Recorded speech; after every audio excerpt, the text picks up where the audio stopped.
ನಮಸ್ಕಾರ ಎಲ್ಲರಿಗೂ. ನಾನು ಶ್ವೇತಾ ಮುರುಗೋಳ್. ನಾನು ಇವತ್ತು ನಿಮಗೆ ಲಾ ಆಫ್ ಅಟ್ರಾಕ್ಷನಲ್ಲಿ ವಿಜುವಲೈಸೇಷನ್ ಹೇಗೆ ಮಾಡೋದು ಅಂತ ತಿಳಿಸ್ಕೊಡ್ತೀನಿ. ಲಾ ಆಫ್ ಅಟ್ರಾಕ್ಷನ್ನ ಸಾಧಿಸೋಕೆ ವಿಜುವಲೈಸೇಷನ್ ಟೆಕ್ನಿಕ್ ಅನ್ನೋದು ತುಂಬ ಮುಖ್ಯವಾಗಿರುತ್ತೆ. ಇದರಿಂದ ನಿಮ್ಮ ಕನಸಿನ ಹಾದಿಯನ್ನು ತುಂಬ ಬೇಗ ತಲುಪೋಕ್ಕೆ ಸಹಾಯ ಮಾಡುತ್ತೆ.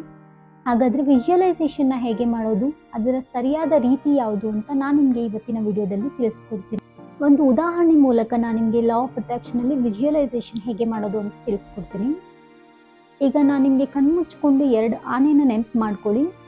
ಅದನ್ನು ಅಕ್ಕಪಕ್ಕ ನಿಂತ್ಕೊಂಡಿರೋ ಹಾಗೆ ವಿಜುವಲೈಸ್ ಮಾಡಿ ಅಂತ ಹೇಳ್ತೀನಿ. ವಿಜುವಲೈಸ್ ಅಂದರೆ ಮತ್ತೇನೂ ಅಲ್ಲ, ನಾವೇನು ಅಂದ್ಕೊಳ್ತೀವೋ ಅದನ್ನು ಯಥಾವತ್ತಾಗಿ ನಾವು ಎದುರುಗಡೆ ಇದೆ ಅನ್ನೋ ರೀತಿ ಅದನ್ನು ಬಿಂಬಿಸ್ಕೊಳ್ಳೋದು ಅಷ್ಟೇ. ಸೊ ವಿಜುವಲೈಸೇಷನಲ್ಲಿ ನಾನು 2 ಆನೆನ ನಿಮ್ಮ ಎದುರುಗಡೆ ಇರೋ ಹಾಗೆ ವಿಜುವಲೈಸ್ ಮಾಡಿ ಅಂತ ಹೇಳಿದೆ. ಅದರಲ್ಲಿ ನಿಮ್ಮ ಕಣ್ಮುಂದೆ ಬರೋದೇನು, ನೀವು ಆನೆನ ಯಾವ ರೀತಿ ನೋಡಿರ್ತೀರಾ? ಆನೆನ 2 ಆನೆ, ಕಪ್ಪಗಿರೋ ಆನೆ ಅಥವಾ ಗ್ರೇ ಕಲರ್ ಆನೆ ಈ ರೀತಿ ಅಕ್ಕಪಕ್ಕ ನಿಂತ್ಕೊಂಡಿರೋದು. ನಿಮಗೆ ಎದುರುಗಡೆಯಿಂದ ನೋಡೋ ವ್ಯೂ ಸಿಗ್ಬೋದು ಅಥವಾ ಸೈಡಿಂದ ನೋಡೋ ವ್ಯೂ ಸಿಗ್ಬೋದು. ಆನೆನ ಪರ್ಟಿಕ್ಯುಲರ್ ಯಾವ ಕಲರಲ್ಲಿ ನಾವು ನೋಡಿರ್ತೀವೋ ಅದೇ ಕಲರಲ್ಲಿರೋ ಆನೆ ನಮಗೆ ಸಿಗುತ್ತೆ ಅಲ್ವಾ? ಕಣ್ಣು ಮುಚ್ಕೊಂಡ ತಕ್ಷಣ ಒಂದು ಗ್ರೇ ಕಲರಲ್ಲಿರೋ ಆನೆ ಅಥವಾ 2 ಗ್ರೇ ಕಲರಲ್ಲಿರೋ ಆನೆ ನಮಗೆ ಎದುರುಗಡೆ ಕಾಣಸಿಗತ್ತೆ. ನಾನು ನಿಮಗೆ ಇಮ್ಯಾಜಿನ್ ಮಾಡ್ಕೊಳಕ್ಕೆ ಹೇಳ್ತೀನಿ. ಗ್ರೀನ್ ಕಲರಲ್ಲಿರೋ ಒಂದು ಆನೆನ ಎದುರುಗಡೆಯಿಂದ ವಿಜುವಲೈಸ್ ಮಾಡಿ ಅಂತ. ಸೊ ನೀವು ಇಮ್ಯಾಜಿನೇಷನ್ಗೆ ಹೋಗ್ತೀರಾ, ಅಲ್ಲಿ ನಿಮಗೆ ಗ್ರೀನ್ ಕಲರಲ್ಲಿರೋ ಆನೆ ನೀವು ನೋಡಿದರೆ ಅದು ಈಸಿ, ಅಥವಾ ಕಾರ್ಟೂನಲ್ಲಿ ಅಲ್ಲಿ ಇಲ್ಲಿ ನೋಡಿದ್ರು ಕೂಡ ಅದೇ ಥರ ಪಿಕ್ಚರ್ ನಿಮ್ಮ ಕಣ್ಮುಂದೆ ಬರುತ್ತೆ.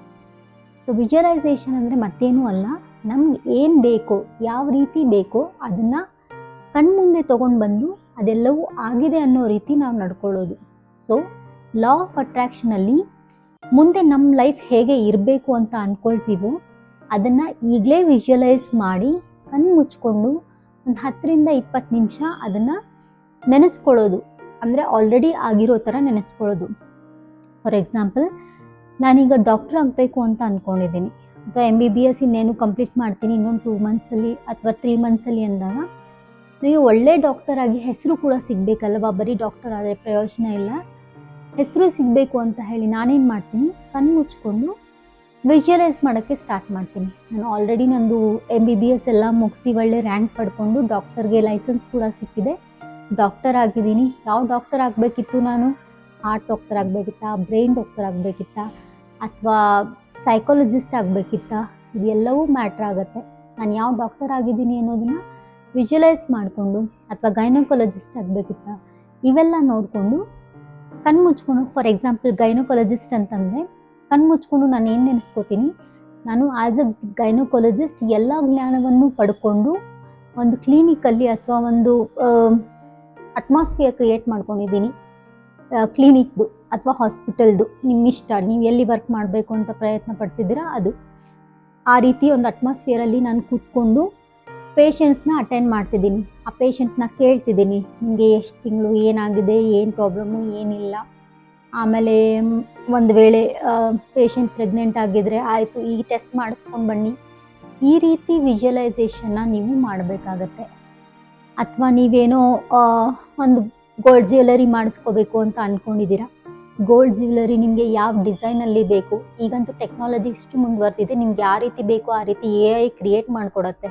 ಸೊ ನಿಮಗೆ ಕಣ್ಮುಂದೆ ಬರ್ತಿಲ್ಲ ಯಾವ ರೀತಿ ಬೇಕು ಅಂದರೆ AI ಟೂಲಲ್ಲಿ ಹೋಗಿ ನೀವು ಮಾಡ್ಕೊಳ್ಬಹುದು, ಅಥವಾ ಗೂಗಲಲ್ಲಿ ಇಮೇಜಸ್ ಹೋಗಿ ಒಂದಷ್ಟು ನೀವು ಜ್ಯುವೆಲ್ಸ್ದು ಪಿಕ್ಚರ್ಸ್ ಬೇಕು ಅಂತ ಕೇಳಿದ್ರೆ ಅದೇ ಒಂದಷ್ಟು ಕೊಡುತ್ತೆ. ಸೊ ಅದನ್ನೆಲ್ಲ ಇಟ್ಕೊಂಡು ನೀವು ವಿಜುವಲೈಸ್ ಮಾಡಬೇಕು. ಈ ರೀತಿಯಾದಂತಹ ಗೋಲ್ಡ್ ಜ್ಯುವೆಲರಿ ಅಥವಾ ಕತ್ತಲ್ಲಿ ಚೈನ್ ಬೇಕು ನನಗೆ, ಚೈನು ಇಷ್ಟೇ ಗ್ರಾಮ್ದಿರಬೇಕು, ಇಷ್ಟೇ ಡಿಸೈನಲ್ಲಿ ಇದೇ ಥರ ಬೇಕು ಅಂತ ಹೇಳಿ ಅದನ್ನು ವಿಜುವಲೈಸ್ ಮಾಡಿ, ನಾನು ಆಲ್ರೆಡಿ ನನಗೆ ಆ ಚೈನ್ ಸಿಕ್ಕಾಗ ಯಾವ ರೀತಿ ನಾನು ಖುಷಿ ಪಡ್ತೀನಿ, ಇಷ್ಟು ದಿನದಿಂದ ಓಕೆ ತಗೋಬೇಕು ಅಂದ್ಕೊಂಡಿದ್ದು ಕೈಗೆ ಸಿಕ್ಕಾಗ ನಮಗೆ ಯಾವ ಫೀಲ್ ಇರುತ್ತೆ. ಸೊ ಆ ಫೀಲಲ್ಲಿ ನೀವು ಹೇಳಬೇಕಾಗತ್ತೆ, ವಾವ್, ಇದು ನಂಗೆ ಸಿಕ್ಕಿದೆ, ನಾನು ಇಷ್ಟು ದಿನ ಆಸೆ ಪಡ್ತಾ ಇದ್ದಿದ್ದು ನಂಗೆ ಸಿಕ್ಕಿದೆ, thank you so much universe ಅಂತ ಹೇಳಿ ಯೂನಿವರ್ಸ್ಗೆ ಥ್ಯಾಂಕ್ಸ್ ಹೇಳಬೇಕು.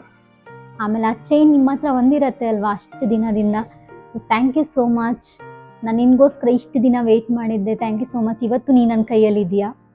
ಸೊ ಇದೆಲ್ಲವೂ ಆಗಿಲ್ಲ ಅಂದರೂ ಸಹ ನೀವು ವಿಜುವಲೈಸ್ ಮಾಡುವಾಗ ಅದು ಆಲ್ರೆಡಿ ಆಗಿದೆ.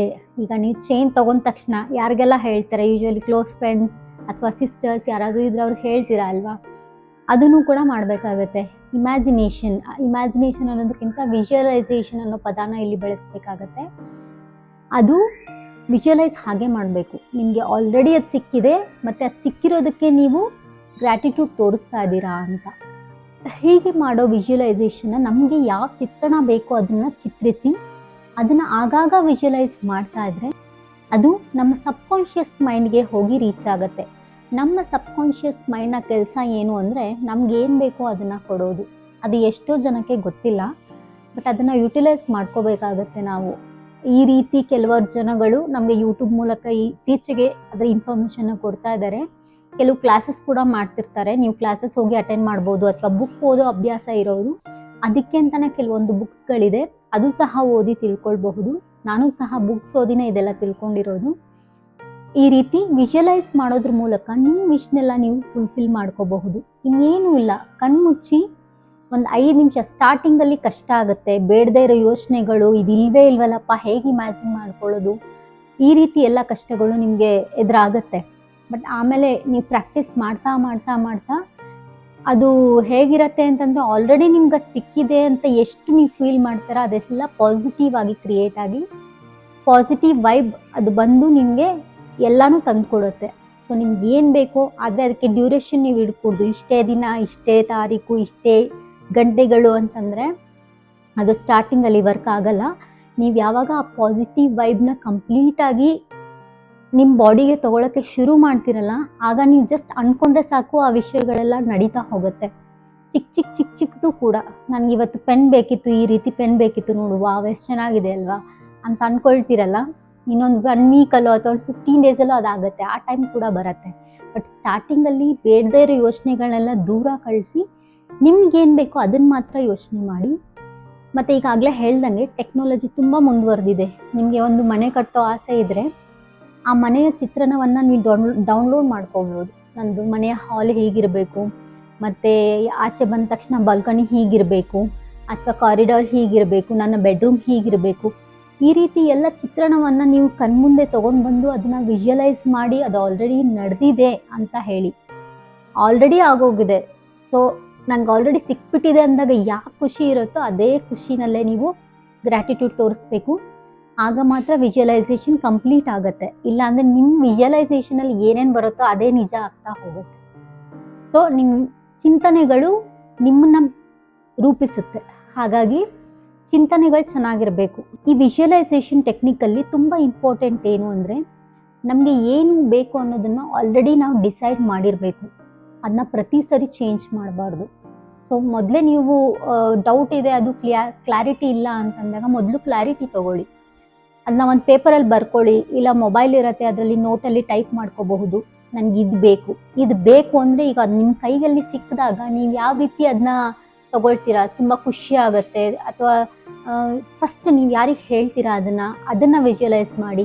ಯೂಶ್ವಲಿ ಗೊತ್ತಿರುತ್ತೆ ನಿಮ್ಗೆ, ಏನಾದರೂ ಸ್ಪೆಷಲ್ ಐಟಮ್ ನಿಮಗೆ ಸಿಕ್ಕಾಗ ನೀವು ಅದನ್ನು ಹೇಗೆ ಎಕ್ಸ್ಪ್ರೆಸ್ ಮಾಡ್ಕೊಳ್ತೀರಾ, ಅವೆಲ್ಲವೂ ನಿಮಗೆ ಮ್ಯಾಟ್ರ್ ಆಗುತ್ತೆ. ಸೊ ಮೊದಲು ಒಂದು ಕಡೆ ಬರ್ಕೊಂಡು ನೀಟಾಗಿ ಒಂದ್ಸರಿ ಓದಿದ ಮೇಲೆ ವಿಜುವಲೈಸೇಷನ್ ಮಾಡಲಿಕ್ಕೆ ಪ್ರಯತ್ನ ಪಡಿ.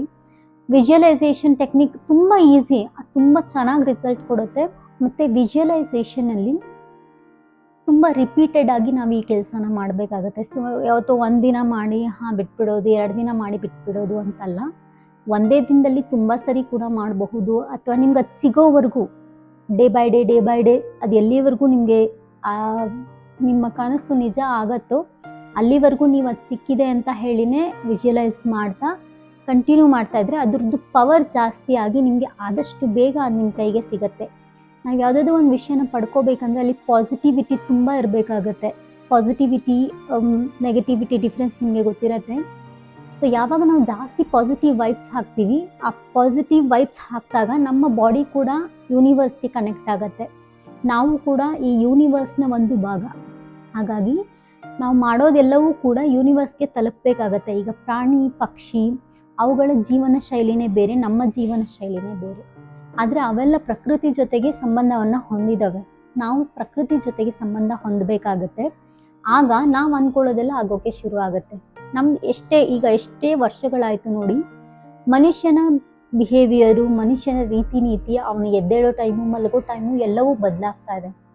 ಆದರೆ ಪ್ರಾಣಿ ಪಕ್ಷಿಗಳದ್ದು ಹಾಗಾಗಿಲ್ಲ. ಅವು ಏಳೋ ಸಮಯ, ಮಲಗೋ ಸಮಯ, ಊಟ ಮಾಡೋ ಸಮಯ ಯಾವುದು ಬದಲಾಗಿಲ್ಲ. ಎಷ್ಟೋ ವರ್ಷಗಳಾಯ್ತಲ್ವಾ. ಯಾಕೆ ಬದಲಾಗಿಲ್ಲ ಅಂದರೆ ಅದು ಯಾವುದು ಟೆಕ್ನಾಲಜಿಗೆ ಅಡಿಕ್ಟ್ ಆಗಿಲ್ಲ, ಮತ್ತು ಪ್ರಕೃತಿಯಿಂದ ಹೊರಗೆ ಬರುವಂತಹ ಪ್ರಯತ್ನ ಅವು ಮಾಡಿಲ್ಲ.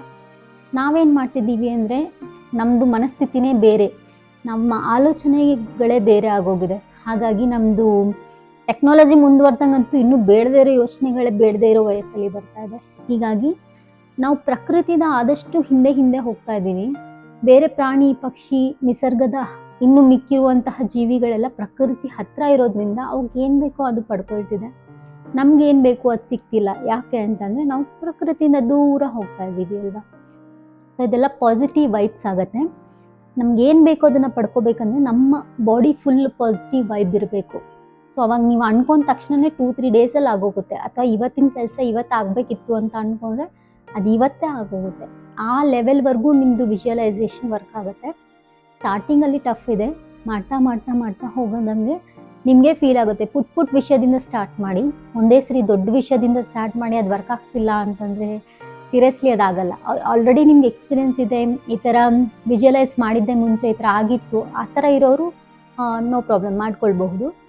ಯಾರು ಸ್ಟಾರ್ಟ್ ಮಾಡ್ತಿದ್ದೀರಾ ಈಗಲೇ ಅವರೆಲ್ಲ ಚಿಕ್ಕದ್ರಿಂದ ಸ್ಟಾರ್ಟ್ ಮಾಡಿ, ಚಿಕ್ಕ ವಿಷಯದಿಂದ ಸ್ಟಾರ್ಟ್ ಮಾಡಿ, ಅದು ಈಡೇರ್ತಾ ನಿಮ್ಗೆ ಏನು ಅನಿಸುತ್ತೆ ಒಂದು ನಂಬಿಕೆ ಬರುತ್ತೆ. ನಂಬಿಕೆ ಬಂದಮೇಲೆ ನಾವು ಜಾಸ್ತಿ ಕೆಲಸಗಳು ಮಾಡೋದು. ಸೊ ಆ ನಂಬಿಕೆ ಬಂದಮೇಲೆ ದೊಡ್ಡ ವಿಷಯದ ಬಗ್ಗೆ ಕಾನ್ಸಂಟ್ರೇಟ್ ಮಾಡಿ. Thank you.